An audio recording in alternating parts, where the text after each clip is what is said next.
Welcome to DNS news. ముందుగా headlines చూద్దాం.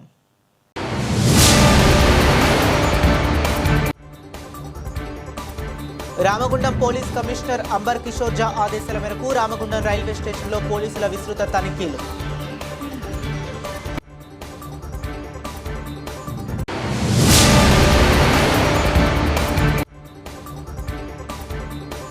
BC రిజర్వేషన్లపై BJP రెండు నాలుగుల ధోరణి. వై ఏకయ్య జిల్లా కార్యదర్శి.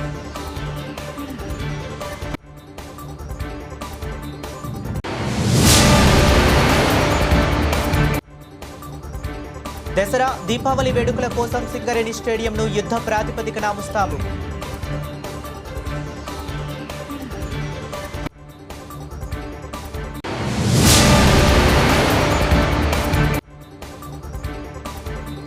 గోదావరి కని ఐబీ కాలనీలో శ్రీ విఘ్నేశ్వర భక్తాంజనేయ దేవాలయ పునరుద్ధరణ మహోత్సవ కార్యక్రమాన్ని ఘనంగా నిర్వహించారు.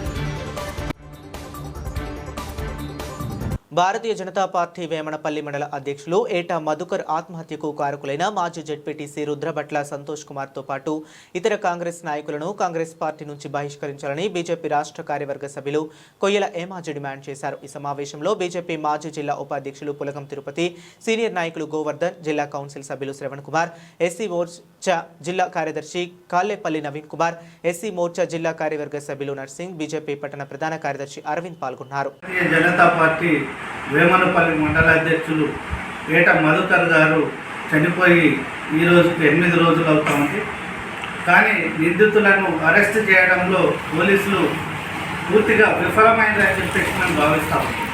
పోలీసులు కావాలనే నిందితులను రక్షించడం కోసమే వారిని ఈరోజు అరెస్ట్ చేయలేదని చెప్పేసి మేము భావిస్తూ ఉన్నాం.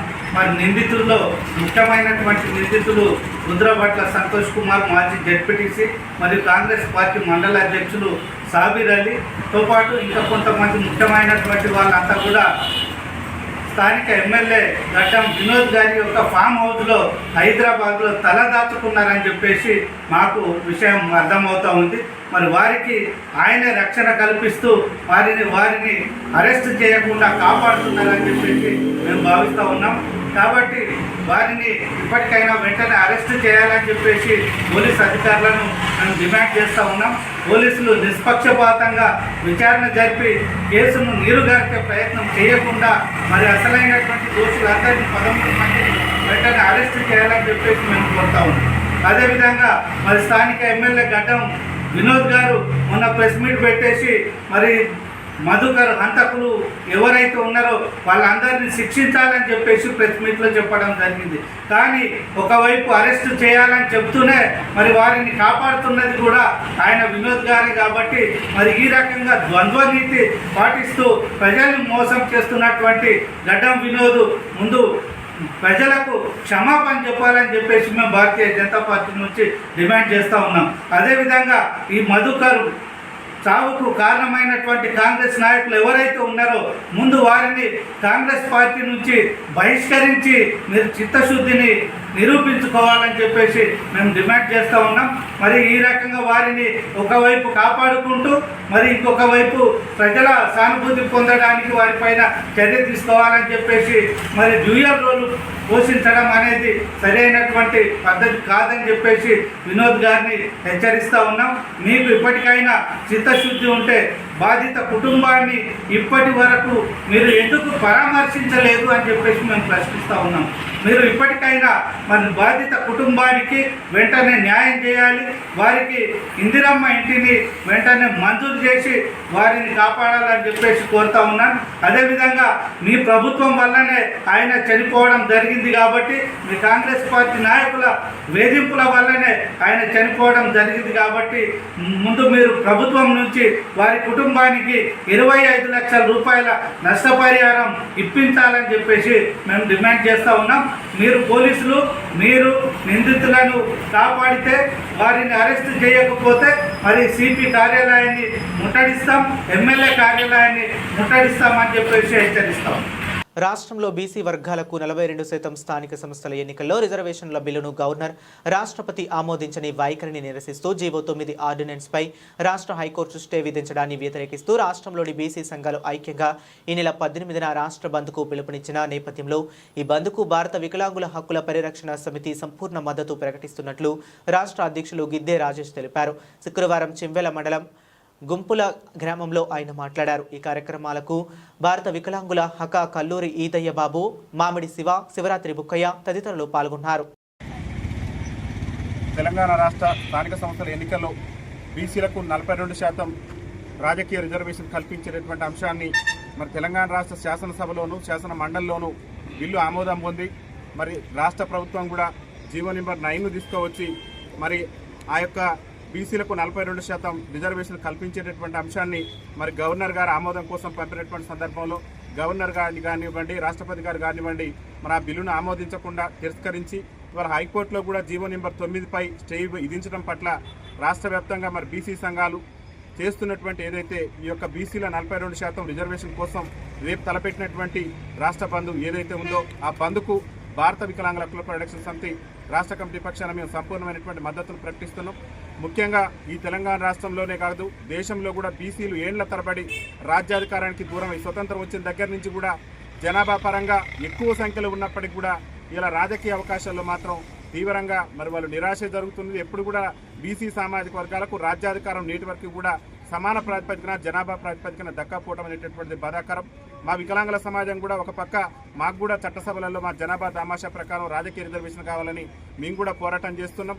ముఖ్యంగా బీసీ జనాభా ఇవాళ బీసీలు జనాభా పరంగా ఎక్కువగా ఉన్నా కానీ జనాభా ప్రాతిపదికన రిజర్వేషన్ రాకుండా ఇవాళ బీసీ సమాజం రాజ్యాధికారానికి దూరమైనటువంటి సందర్భంలో సామాజిక న్యాయం బీసీలకు కూడా ఖచ్చితంగా చట్టసభలలో 42% స్థానిక సంస్థల ఎన్నికల్లో రిజర్వేషన్ కల్పించే విధంగా కేంద్ర రాష్ట్ర ప్రభుత్వాలు కృషి చేయాలని చెప్పేసి రేపు ముఖ్యంగా ఏదైతే బిల్లును తిరస్కరించినటువంటి రాష్ట్రపతి గారు కానివ్వండి, గవర్నర్ గారు కానివ్వండి ఈ బిల్లును తిరస్కరించడం రాష్ట్ర హైకోర్టు స్టే విధించడం పట్ల రేపు రాష్ట్ర వ్యాప్తంగా అన్ని బీసీ సంఘాల ఆధ్వర్యంలో తలపెట్టినటువంటి రాష్ట్ర బంద్కు భారత వికలాంగుల హక్కుల పరిరక్షణ సమితి సంపూర్ణమైనటువంటి మద్దతును ప్రకటిస్తూ స్థానిక సంస్థల ఎన్నికల్లో బీసీలకు 42% రిజర్వేషన్ వచ్చేంత వరకు కూడా భారత వికలాంగుల హక్కుల పరిరక్షణ సమితి బీసీ రిజర్వేషన్ సాధన కోసం జరిగే ప్రతి పోరాటంలో కూడా ముందుంటుందని చెప్పేసి తెలియజేస్తూ రాష్ట్ర ప్రభుత్వాలకు శ్రీ సత్యసాయి జిల్లా రాప్తాడు నియోజకవర్గం చెన్నై కొత్తపల్లి మండల కేంద్రంలో రాప్తాడు మాజీ ఎమ్మెల్యే తోపుదుర్తి ప్రకాష్ రెడ్డి మెడికల్ కాలేజీలు ప్రైవేటీకరణ వ్యతిరేకంగా కోటి సంతకాల సేకరణ రచ్చబండ కార్యక్రమంలో పాల్గొన్నారు. తోపుదుర్తి ప్రకాష్ రెడ్డి మాట్లాడుతూ జగన్మోహన్ రెడ్డి ప్రభుత్వంలో ప్రజలకు అందుబాటులో ఉండేలా మెడికల్ కాలేజీలు తీసుకువస్తే చంద్రబాబు వాటిని ప్రైవేటీకరణ చేస్తున్నారు. పేద ప్రజల నుంచి ప్రైవేటు సంస్థలు దోచుకోవటానికి లైసెన్స్ ఇస్తున్నారు. ప్రజలు అన్నీ గమనిస్తున్నారు. మీరు చెప్పే అబద్ధాలు ఎవరూ నమ్మటం లేదు. రాష్ట్రంలో ఎక్కడ చూసినా నాణ్యత లేని మద్యం అమ్ముతున్నారు. ఎన్ బ్రాండ్ మద్యం పేరుతో నాణ్యత లేని మద్యం అమ్ముతున్నారు. నాణ్యత లేని మద్యంతో తెలుగుదేశం ప్రభుత్వం దోచుకుంటుంది అని అన్నారు. ఈ కార్యక్రమంలో మండల కన్వీనర్ డోలా రామచంద్రారెడ్డి, ఎంపీపీ మజ్జిగ అంజలి, మండల వైసీపీ నాయకులు పాల్గొన్నారు. తీసుకొచ్చినటువంటి 17 గవర్నమెంట్ మెడికల్ కాలేజీలలో 17 గవర్నమెంట్ ఆసుపత్రులను అందులో 12 ప్రైవేటీకరణ పేరుతో పీపీపీ మోడల్ పేరుతో ప్రైవేటు సంస్థలకు దాదాపుగా 45,000 కోట్ల రూపాయల ప్రైవేటు సంస్థలకు అప్పజెప్పడము 66 సంవత్సరాలకు గాను వాళ్ళకి అప్పచెప్పడం 66 సంవత్సరాల పాటు మీకు హక్కులు ఇస్తున్నాం. మీరు పేదలు ఎవరు వచ్చినా కూడా వారికి ఉచితంగా వైద్యం చేయకండి, మీరు డబ్బులు వసూలు చేసుకోండి అని లైసెన్స్ ఇచ్చినట్టుగా ప్రభుత్వం. ఎవరు నమ్మడంలే. పీపీపీ విధానం అంటే మీకు తెలుసా? పీపీపీ విధానంలో వైద్యానికి డబ్బులు తీసుకుంటారు లేదు మీకు తెలుసా అని మీరు మాట్లాడే బూటకప్పు మాటలు ఎవరు నమ్మడం లేదు. చంద్రబాబు నాయుడు 19 సంవత్సరాలుగా ముఖ్యమంత్రిగా ఉండి ఏ ఒక్క ప్రభుత్వ మెడికల్ కాలేజీని ఆయన తీసుకురాని పరిస్థితుల్లో జగన్మోహన్ రెడ్డి గారు 5 సంవత్సరాలలోనే 17 ప్రభుత్వ మెడికల్ కాలేజీలని తీసుకొని వచ్చి వివిధ దశల్లో నిర్మాణాలు ఉన్నాయి. 5 కాలేజీలు అడ్మిషన్లు స్టార్ట్ అయినాయి. 17 వీటికి అనుబంధంగా 17 ప్రభుత్వ ఆసుపత్రులు దాదాపు. ఆంధ్ర రాష్ట్రం ప్రభుత్వం ప్రతిష్టాత్మకంగా ప్రవేశపెట్టినటువంటి స్మార్ట్ రేషన్ కార్డు పంపిణీ కార్యక్రమం పార్వతీపురం మన్యం జిల్లా పాలకొండ నియోజకవర్గం వీరఘట్టం మండలంలో ఎన్డీఏ కూటమి జనసేన శాసనసభ్యులు నిమ్మక జయకృష్ణ, పాలకొండ సబ్ కలెక్టర్ పవర్ స్వప్నిల్ జగన్నాథ్, జిల్లా పౌర సరఫరాల అధికారి ఎం బాల సరస్వతి వీరఘట్టం మండలంలో 19,362 స్మార్ట్ రేషన్ కార్డుల పంపిణీ కార్యక్రమం చేయటం జరిగింది. మరి సంఖ్య మధ్యన వాళ్ళు అన్నారు ప్రభుత్వ షాపుల ద్వారా వాళ్ళ ఖాతాల్లోకి వాళ్ళ జేబులు నింపుకున్నారు.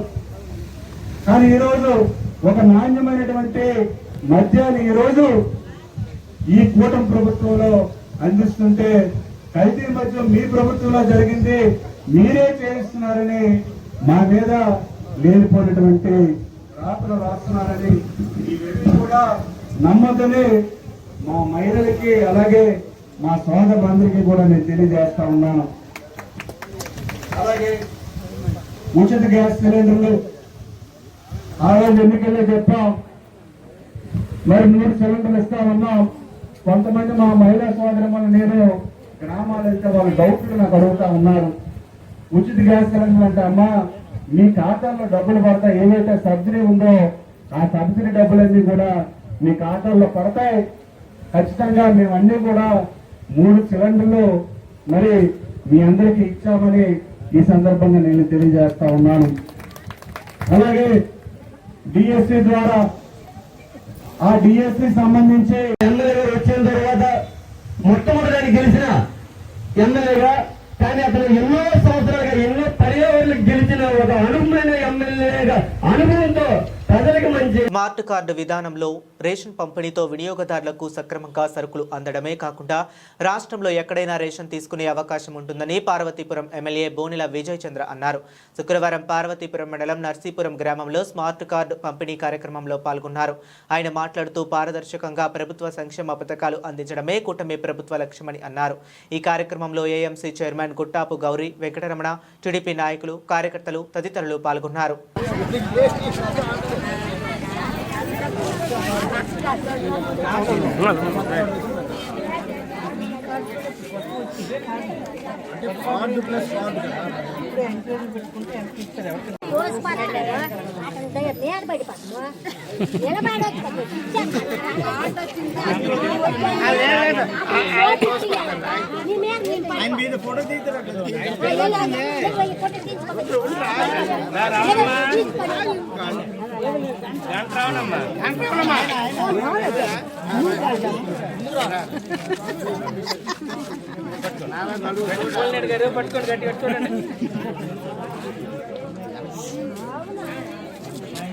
సైడ్ సైడ్ ఇంకా వెడల్పుకి వెళ్ళండి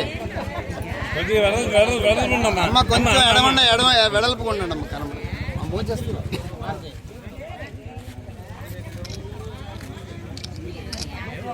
ఓకే ఏటీఎం కార్డులకు వాడచ్చు. నువ్వు పొరపాటు ఏటీఎం కూడా వెళ్ళావనుకో, ఇప్పుడు నుంచి రేషన్ కార్డు తీసుకెళ్తే వైజాగ్ వెళ్తే వైజాగ్లో రేషన్ తీసుకోవచ్చు, విజయవాడ వెళ్తే విజయవాడలో రేషన్ తీసుకోవచ్చు. నేను అయ్యో రేషన్ కోసం ఎవరినో పంపించే పని కూడా లేదు. రాష్ట్రంలో ఎక్కడైనా రేషన్ తీసుకోవచ్చు. ఓకేనా తల్లి? సో ఇది ఏటీఎం కార్డులో వాడతారు. అందులో నీ ఫోటో ఒకటే ఉంది.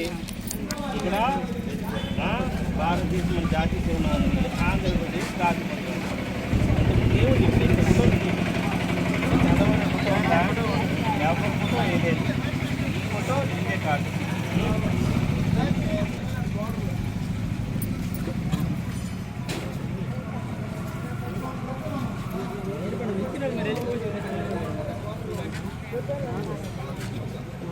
ఎవరు పడతారండి?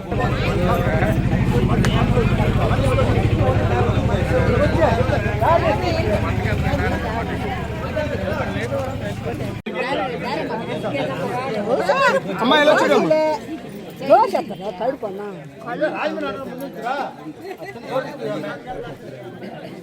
నెక్స్ట్ ఎవరమ్మా? మీరు 2024లో మంగళగిరి నుండి ఎమ్మెల్యేగా గెలిచిన తరువాత నేను స్వయంగా చెప్పడం జరిగింది. ఆయన ఎమ్మెల్యేగా మంగళగిరి నుండి గెలిచాడు. ఇక పప్పు అనవద్దు. ఆయన పనితీరు చూసి ఆయన పనితీరు మీద విమర్శలు చేద్దాం అని. కానీ మీరు ఈరోజు కర్ణాటక వాళ్ళ మీద ఒక ట్వీట్ చేసి అందరితో తిట్టించుకుంటున్నారు. అంతేకాకుండా మాజీ మంత్రి అమర్నాథ్ గారిని అనవసరంగా కిలికి మళ్ళీ పప్పు అని అనిపించుకుంటున్నారన్నారు. భవిష్యత్తులో మళ్ళీ మా అందరి చేత పప్పు అని మాట్లాడే విధంగా మీరు మాట్లాడుతున్నారు. ఎదిగే కొద్దీ ఒదగాలి అనే విషయాన్ని మీరు మర్చిపోయి మాజీ మంత్రి గుడివాడ అమర్నాథ్ గారిని మీరు అవహేళన చేశారు. విద్యాశాఖ మంత్రిగా మీ పనితీరు ఆశాజనకంగా లేదు అనేది ప్రభుత్వ పాఠశాలల్లో తగిన 2,87,000 మంది విద్యార్థుల సంఖ్య చెబుతుంది. గురుకుల పాఠశాలల్లో, గిరిజన పాఠశాలల్లో ఆహారం మరియు సౌకర్యాలు సరిగ్గా లేక విద్యార్థుల మరణాలు చెబుతుంది. మెగా డిఎస్సి నిర్వహణలో లోపాలు ఉన్నాయి అనేది కాల్ లెటర్లు వచ్చినా సరే ఉద్యోగాలు రాని నిరుద్యోగుల ఆర్తనాదాలు చెబుతున్నాయి. ఇది కాదు ఈ ఛాలెంజ్లు, లేకపోతే వెటకారంగా మాట్లాడడం. నేను వెటకారంగా మాట్లాడడం మొదలు పెడితే అది నువ్వు ఎక్కడో ఊరేసుకుని సావాలి. ఏం వచ్చేస్తుంది? నన్ను గుడ్డు గుడ్డు గుడ్డు అంటున్నావు. నేను పప్పు పప్పు పప్పు అంట. ఏమొస్తుంది? జనానికి ఏమైనా వస్తుందా? నీది పెయిడ్ పబ్లిసిటీ, నీ పెయిడ్ ట్రోలింగ్ అనేటువంటి తెలియదు ఎవరికి. నాకేమీ రాయడానికి ఆ టైము ఈ టైము ఏ టైము లేదు నా దగ్గర. నాకున్నటువంటి రాజకీయ అవగాహన, రాజకీయంగా నాకున్నటువంటి ఆలోచనలు, ఇక్కడ ఉన్నటువంటి మేధావులు లాంటి వారితో చర్చించి తీసుకున్నటువంటి సమాచారం ఇదే తప్ప నాకెవడో వెనకాల రాసిచ్చినటువంటి ఏ టైము లేదు నా దగ్గర. వర్ధంతికి జయంతికి తేడా తెలియనట్టు నువ్వు కూడా మాట్లాడేస్తే నీ గురించి. అందుకనే నేను ట్రోలింగ్ లో నేను కాదు, నువ్వు జాతిపితవి. నువ్వు నీకు కంపెనీ పేర్లు తెలుసా? ఎన్ని కంపెనీ పేర్లు చెప్పంటావు? నీకు చెప్పగలవా? నీ తండ్రి గారు నాలుగోసారి ముఖ్యమంత్రి. ఎక్కడికన్నా వెళ్ళి నువ్వు రెండోసారి మంత్రిగా పనిచేస్తున్నావు. నేను 20 మాసాలు పనిచేస్తాను మంత్రిగా. నేను గర్వంగా వెళ్ళి నిలబడగలను. రామాయపట్నం పోర్టుకి సంతకం పెట్టింది నేను అని, ఆ పోర్ట్ నిర్మాణం మొదలుపెట్టింది మేము అని చెప్పి గర్వంగా వెళ్ళి నిలబడగలను. అక్కడ బందర్ పోర్టు నిర్మాణం మొదలుపెట్టింది మేము, పర్మిషన్స్ ఇచ్చింది మేము, సంతకం పెట్టింది నేను. వెళ్ళి గర్వంగా నిలబడి చెప్పగలను బందర్ పోర్టు నా హయాంలో మేము నిర్మాణం చేయగలిగామని. మూలపేట పోర్టు దగ్గర నిలబడగలను. భోగాపురం ఇంటర్నేషనల్ ఎయిర్పోర్ట్ దగ్గర నిలబడగలను. అచ్యుతాపురంలో యోకోహామా టైర్ కంపెనీ దగ్గర నిలబడగలను. అదానికి ఇచ్చినటువంటి డాటా సెంటర్కి ఇచ్చినటువంటి ఆ సైట్ దగ్గర నిలబడగలను. శ్రీ సిటీలో క్యాడ్బరీ కంపెనీ దగ్గర నిలబడగలను, లేదా బ్లూ స్టార్ ఏసీ కంపెనీల దగ్గర నిలబడగలను. Panasonic, Lloyd, TCL company manufacture చేసినటువంటి ఈ టీవీ ప్యానల్స్ మ్యానుఫ్యాక్చర్ చేసేటువంటి టీసీఎల్ కంపెనీ దగ్గర నిలబడగలను. సన్నీ ఓపోటెక్ అనేటువంటి ఈ కెమెరా లెన్సులు తయారు చేసినటువంటి కంపెనీ దగ్గర, హీరో మోటార్ కంపెనీ దగ్గర. చెప్పు, నువ్వు చెప్పు, నువ్వు ఎక్కడ నిలబడగలవు? అమరావతి రోడ్ల మీద ఇన్ని కంపెనీలు, అసలు ఒక చరిత్ర సృష్టించాం. పోర్ట్లు అనేటువంటివి ఎప్పుడన్నా మీ 45 సంవత్సరాల మీ రాజకీయ చరిత్రలో ఎప్పుడన్నా నిర్మాణం చేయాలని తలపెట్టారా? 10 ఫిషింగ్ హార్బర్లు, 3 పోర్ట్లు. ఈరోజు జిందాల్ ఇండస్ట్రియల్ పార్క్ కొత్త వలస మన ఎస్కోట దగ్గర, NTPC green hydrogen hub, Nakkapalli industrial hub, అచ్యుతాపురంలో అనేక ఫార్మా కంపెనీలు. ఈరోజు ఇన్ని కార్యక్రమాలు చేస్తే నీకు పేర్లు కావాలట. రాసుకుందాం రా, నువ్వు నేను ఎక్కడానికి కూర్చొని రాసుకుందాం. ఇది కాదు ఈ ఛాలెంజ్లు, లేకపోతే వెటకారంగా మాట్లాడడం. నేను వెటకారంగా మాట్లాడడం మొదలు పెడితే అది నువ్వు ఎక్కడో ఊరేసుకుని సావాలి. ఏం వచ్చేస్తుంది? నన్ను గుడ్డు గుడ్డు గుడ్డు అంటున్నావు. నేను పప్పు పప్పు పప్పు అంట. ఏమొస్తుంది? జనానికి ఏమైనా వస్తుందా? నీది పెయిడ్ పబ్లిసిటీ, నీ పెయిడ్ ట్రోలింగ్ అనేటువంటి తెలియదు ఎవరికి. నీ గురించి. అందుకనే నేను ట్రోలింగ్లో నేను కాదు, నువ్వు జాతిపితవి. నువ్వు మందుబాబులకు అడ్డాగా మారిన పల్లె ప్రకృతి వనం. పెద్దేమూలు మండలం గొట్లపల్లి గ్రామంలో పల్లె ప్రకృతి వనం మందుబాబులకు అడ్డాగా మారింది. ఈ విషయాన్ని ఉన్నత అధికారులకు గ్రామస్తులు అన్నిసార్లు ఫిర్యాదు చేసినా పట్టించుకోవటం లేదని గ్రామస్తులు ఆవేదన వ్యక్తం చేస్తున్నారు. అలాగే అదే పల్లె ప్రగతి వనంలో గత కొన్ని నెలలుగా నీటి సరఫరా వృధాగా పోతున్న ఎంపీడబ్ల్యూ వర్కర్స్ గ్రామ పంచాయతీ కార్యదర్శి చూసి చూడనట్లుగా వదిలేశారు. గ్రామంలో తాగటానికి నీళ్లు లేక అనేక ఇబ్బందులు పడుతున్నా కానీ చాలా రోజుల నుంచి వృధాగా పోతున్నా పట్టించుకోవటం లేదని గ్రామస్తులు మండిపడుతున్నారు.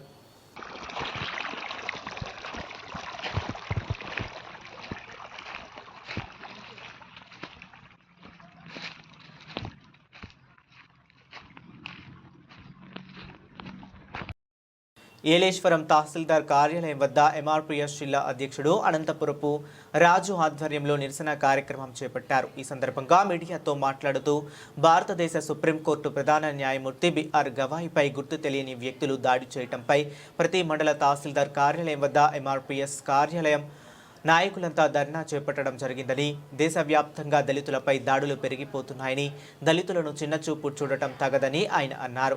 ఈ నెల 28వ తారీఖున చెలో అమరావతి కార్యక్రమానికి పిలుపు ఇవ్వటం జరిగిందని, ఇప్పటికైనా కేంద్ర రాష్ట్ర ప్రభుత్వాలు సుప్రీంకోర్టు ప్రధాన న్యాయమూర్తిపై దాడి చేసిన దుండగులను కఠినంగా శిక్షించాలని వారు అన్నారు.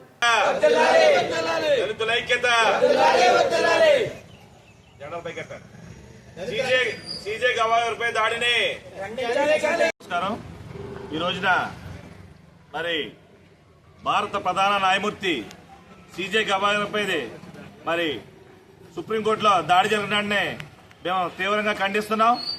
మరి ఆయన ఒక దేశ ప్రధాన న్యాయమూర్తి అయి ఉండి ఆయన మీద దాడి జరగడం అనేది చాలా సిగ్గుచేటు. ఎందుకంటే ఆయన మీద దాడి జరగడం కారణం ఆయన దళితుడనే నెపంతోనే దాడి చేశారని చెప్పేసి మేము భావిస్తున్నాం. ఈ రోజున అంటరానితనం ఏ స్థాయిలోకి వెళ్ళినా సరే ఇంకా కొనసాగుతున్నదానికి నిదర్శనం ఈ ఘటన. మరి భవిష్యత్తులో ఇలాంటి ఘటనలు జరగకూడదనే ఉద్దేశంతో ఇవాళ దేశవ్యాప్తంగా గత నెల 15వ తారీఖు నుంచి కూడా నిరసన కార్యక్రమాలు జిల్లా కలెక్టరేట్ల దగ్గర చేశాం. ఈ రోజున మండల హెడ్ క్వార్టర్లో జిల్లా అంతా జరుగుతుంది. అదేవిధంగా రేపు 28వ తారీఖున చెలో అమరావతి పిలుపునివ్వడం జరిగింది. మరి ఈ విధంగా దళితులపై దాడులు నశించాలని చెప్పేసి ఎవరైతే దోషున్నారో ఆయన వెంటనే అరెస్ట్ చేసి శిక్షించాలని చెప్పేసి, ఇది దళితుల ఆత్మగౌరవానికి సంబంధించిన విషయం కాబట్టి వెంటనే కేంద్ర రాష్ట్ర ప్రభుత్వాలు స్పందించి దోషిపై దేశద్రోహం కేసు కట్టి అరెస్ట్ చేయాలని చెప్పి ఈ సందర్భంగా డిమాండ్ చేస్తున్నాం. నమస్కారం. ఈరోజు మన ఏలేశ్వరం మండల హెడ్ క్వార్టర్ ఎంఆర్ఓ ఆఫీస్ దగ్గర ఎంఆర్పీఎస్ తరఫున గవాయ్ గారి మీద ఎంఆర్పీఎస్ తరఫున నిరసన తెలుపడానికి వచ్చాం. సుప్రీంకోర్టు ప్రధాన న్యాయమూర్తి అయిన జస్టిస్ గవాయ్ గారిపై న్యాయమూర్తి చెప్పిపోతాం చాలా ఘోరమది. దాన్ని మేము ఖండిస్తూ మా నాయకుడు ఎంఆర్పీఎస్ మందకృష్ణ ఆదేశాల మేరకు మేము నిరసన తెలుపడానికి ఎంఆర్ఓ ఆఫీస్ దగ్గరికి రావడం జరిగింది. అనుమతులు లేకుండా లింగంపల్లిలో పార్టీ నిర్వహిస్తున్న 25 మంది పురుషులు, 8 మంది మహిళలు అరెస్ట్. 2,40,000 డబ్బులు, 11 వాహనాలు, 15 మొబైల్ ఫోన్లు స్వాధీనం. రంగారెడ్డి జిల్లా మంచాల మండలం లింగంపల్లిలోని ఫార్మా హౌస్లో ఎలాంటి అనుమతులు లేకుండా 33 మంది లిక్కర్ మహిళలతో పార్టీ నిర్వహిస్తున్నారని విశ్వసనీయ సమాచారంతో మంచాల పోలీసులు రైడ్ చేశారు. ఈ దాడులో 25 మంది పురుషులు, 8 మంది మహిళలను అరెస్టు చేశారు. వారి వద్ద నుండి 2,40,000 డబ్బులు, 11 వాహనాలు, 15 మొబైల్ ఫోన్లు స్వాధీనం చేసుకుని కేసు నమోదు చేసి దర్యాప్తు జరుపుతున్నారు.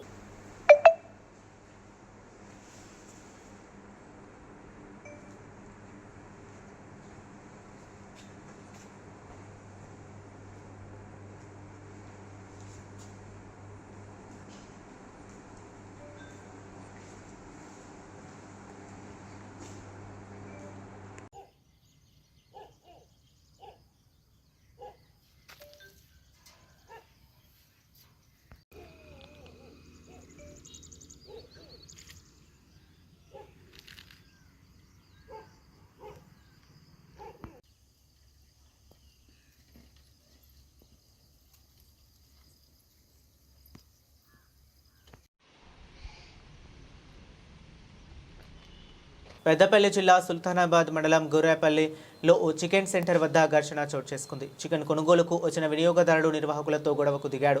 కోపంతో రెచ్చిపోయాడు. చికెన్ సెంటర్లోకి చికెన్ విసిరి పడేశాడు. చికెన్ సెంటర్ నిర్వాహకులపై ఇద్దరు వ్యక్తులు దాడి చేసి ఇరువురిని కత్తితో గాయపరిచారు. చికెన్ సెంటర్ నిర్వాహకులకు స్వల్ప గాయాలయ్యాయి. స్థానికులు వారిని అడ్డుకోవడంతో ప్రమాదం తప్పింది. దాడి చేసిన దృశ్యాలు సీసీ ఫుటేజ్లో రికార్డయ్యాయి. దాడికి పాల్పడ్డ వ్యక్తులు పెద్దపల్లి జిల్లా అప్పన్నపేట గ్రామానికి చెందిన వాసులుగా తెలుస్తుంది. విషయం తెలుసుకున్న పోలీసులు సంఘటనా స్థలానికి వెళ్లి ఆరా తీస్తున్నారు. కేసు నమోదు చేసి దర్యాప్తు చేస్తున్నారు.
ఈ నెల 18వ తేదీన వివిధ పార్టీల తలపెట్టిన బంద్ కార్యక్రమాన్ని శాంతియుతంగా జరుపుకోవాలని director general of police B Shivadhar Reddy స్పష్టం చేశారు. బంద్ పేరుతో అవాంఛనీయ సంఘటనలకు గానీ చట్ట వ్యతిరేక కార్యక్రమాలకు గానీ పాల్పడినట్లయితే చట్ట ప్రకారం కఠినంగా వ్యవహరిస్తామని డీజీపీ అన్నారు. పోలీస్ సిబ్బంది నిఘా బృందాలు ఎప్పటికప్పుడు పరిస్థితులను పర్యవేక్షిస్తాయని, బంద్ సందర్భంగా ప్రజలకు ఇబ్బందులు కలగకుండా చూసుకోవాలని డీజీపీ సూచించారు. సాధారణ ప్రజలకు సమస్యలు ఎదురవకుండా బాధ్యతాయుతంగా వ్యవహరించాలన్నారు. కాగా 42% బీసీ రిజర్వేషన్ల అమలు కోసం బీసీ సంఘాల ఆధ్వర్యంలో తెలంగాణ బంద్కు పిలుపునిచ్చాయి. ఈ బంద్కు అధికార కాంగ్రెస్ పార్టీ సహా బీజేపీ, బీఆర్ఎస్ మద్దతు తెలిపాయి. అటు సుప్రీంకోర్టులో తెలంగాణలో బీసీ రిజర్వేషన్ల అంశంపై రాష్ట్ర ప్రభుత్వానికి బిగ్ షాక్ తగిలింది. హైకోర్టు తీర్పును సవాల్ చేస్తూ రాష్ట్ర ప్రభుత్వం దాఖలు చేసిన స్పెషల్ లీవ్ పిటిషన్ను సుప్రీంకోర్టు తోసిపుచ్చడంతో పాత రిజర్వేషన్ల ప్రకారమే స్థానిక సంస్థల ఎన్నికలకు వెళ్లాలని సుప్రీంకోర్టు ఆదేశించింది. డబ్బుల కోసం వేధిస్తున్నాడని కట్టుకున్న భర్తను చంపేసిందో భార్య. కరీంనగర్లో జరిగిన ఈ ఘటనలో నిందితురాలితో పాటుగా మరో 5గురిని కరీంనగర్ 2 టౌన్ పోలీసులు అరెస్ట్ చేశారు. కమిషనరేట్లో గురువారం సిపి గౌస్ ఆలం కేసుకు సంబంధించిన వివరాలు వెల్లడించారు. పోలీసులు తెలిపిన వివరాల ప్రకారం కత్తి మౌనిక సురేష్ 2015లో లవ్ మ్యారేజ్ చేసుకున్నారు. సప్తగిరి కాలనీలో నివాసం ఉంటున్నారు. వీరికి 2 పిల్లలున్నారు. అయితే ఇటీవలే మౌనిక సెక్స్ వర్కర్గా మారింది. అయితే సురేష్ నిత్యం డబ్బుల కోసం వేధించడంతో విసిగిపోయిన మౌనిక భర్తను చంపాలని నిర్ణయించుకుంది. అయితే ఇందుకోసం తన బంధువులైన అరిగే శ్రీజ, పోతు శివకృష్ణ, దొమ్మాటి అజయ్, నల్లా సంధ్య, ఊరఫ్ వేముల, రాధ, నల్ల దేవదాస్ సాయం కోరింది. ఇందుకు వారు కొన్ని సూచనలు కూడా ఇచ్చారు. ఒకరోజు వయగ్రా మాత్రలు కూరలో కలిపి చంపాలని ప్రయత్నించగా వాసన రావడంతో సురేష్ దానిని తినలేదు. ప్లాన్ బిలో భాగంగా సెప్టెంబర్ 17న సురేష్ మద్యం తాగుతుండగా అందులో బీపీ, నిద్ర మాత్రలు పొడి చేసి అందులో కలిపింది. అది తాగిన సురేష్ అపస్మారక స్థితిలోకి వెళ్ళాడు. దీంతో సురేష్ మెదడు చీరను బిగించి కిటికీ గ్రిల్కు వేలాడదీసి ఉరేసి చంపేసింది. శృంగారం చేస్తుండగా స్పృహ కోల్పోయాడని అత్త మామలకు చెప్పింది. వెంటనే సురేష్ను ఆసుపత్రికి తరలించగా అప్పటికే సురేష్ మృతి చెందినట్లు వైద్యులు వెల్లడించారు. బులెటిన్ ముగించే ముందు మరొకసారి హెడ్లైన్స్ చూద్దాం.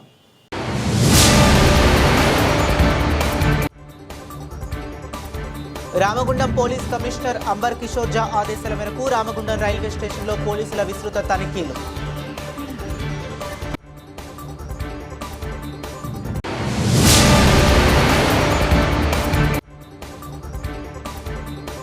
బీసీ రిజర్వేషన్లపై బీజేపీ 2 నాలుకల ధోరణి. వై ఏకయ్య జిల్లా కార్యదర్శి.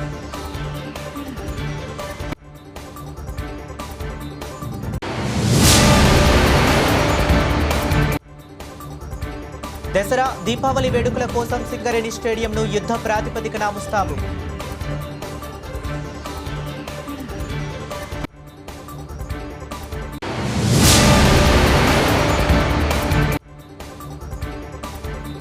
గోదావరి కని ఐబీ కాలనీలో శ్రీ విఘ్నేశ్వర భక్తాంజనేయ దేవాలయ పునరుద్ధరణ మహోత్సవ కార్యక్రమాన్ని ఘనంగా నిర్వహించారు.